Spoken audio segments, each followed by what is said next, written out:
You probably know Dr. Dolittle as this classic kid story, right? But what if I told you it's actually kind of like a secret roadmap to finding your true calling?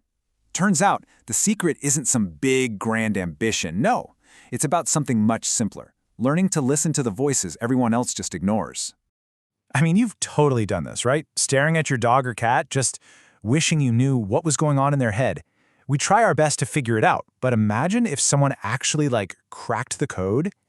So, when we see a cat arch its back, our brain immediately goes, okay, that's fear. Or a duck puffs out its chest, and we think, uh-oh, he's angry. And yeah, we're pretty good at reading those big, obvious signals, but that's just scratching the surface, you know? We're basically just guessing the emotion. We're completely missing the message underneath. So how do you make that leap, from just guessing to really understanding? Well, our story kicks off with the man himself, John Dolittle. But this is back when his life was, well, it was perfectly ordinary. Look, he was a good doctor, a really good doctor for people. He was well respected, but you could tell something was missing. He just wasn't passionate about it. It was like he was living this life that looked great on paper, but it wasn't lighting him up inside. Meanwhile, his real talent, it was just sitting there, totally untapped. Okay, and this is where it all starts to change. This is the fun part. His big call to adventure, the thing that's about to flip his life upside down, it doesn't come from some, mystical prophecy or a wise old sage. Nope. It comes from two places you would never, ever expect. So, the first little nudge comes from, get this, the cat's food man. I mean, how great is that? This guy sees that Dolittle doesn't just like animals, he sees that Dolittle gets them, on a whole other level, even more than the vets did. He basically spotted Dolittle's superpower before Dolittle even knew he had one.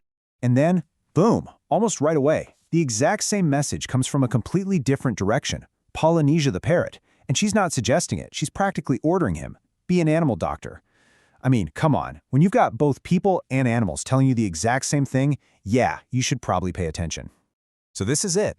This is the point of no return. He decides to go for it, he accepts the call. And you know how it goes in all the great stories, right? The second you say yes, that's when your mentor shows up to guide you. And check out how real this gets. This isn't just some abstract idea of animal language, like a bunch of random squeaks and chirps. No way.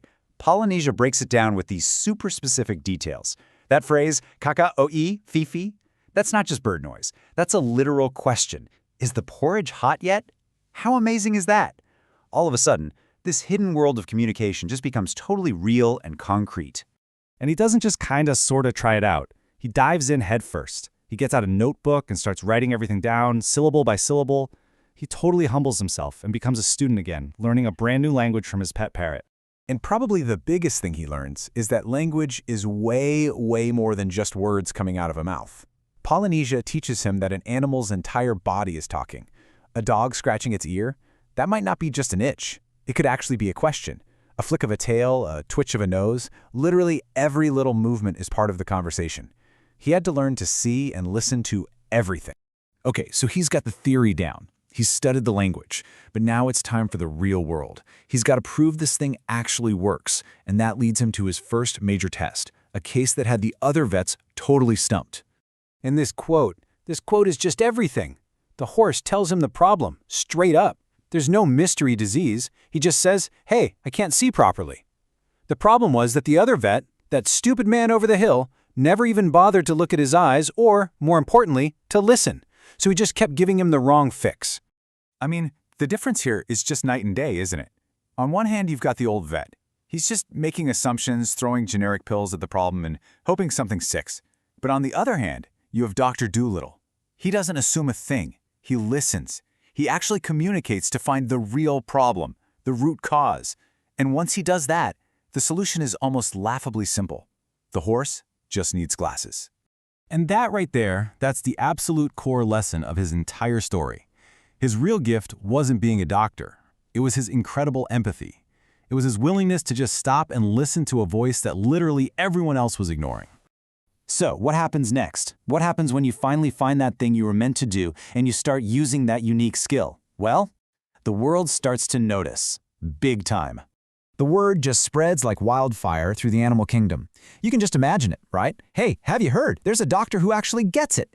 They didn't have to suffer in silence anymore because for the first time there was someone who could actually understand what they were going through. And just look at these incredible details. He literally redesigns his entire house, his entire life around this new purpose. This isn't just a job for him anymore. It's who he is. He doesn't try to force the animals to fit into his world. He changes his world to fit them. I mean, he builds a tiny tunnel into the cellar just for the mice. Come on, that's what true dedication looks like. And really, that's the final piece of the puzzle, isn't it? Finding his purpose wasn't just about him feeling good. By leaning into the one thing that made him unique, his ability to listen, he didn't just find his own happiness. He ended up providing this incredible, immense value to the entire world around him. You know, Dr. Doolittle's whole journey started with one simple decision. He decided to truly listen. It wasn't really about talking to animals. It was about hearing a need that nobody else was paying attention to. And it really makes you wonder, doesn't it? What are the unheard voices in our own lives? What kind of problems could we solve? Or what new purpose could we discover if we all just stopped and really, truly listened?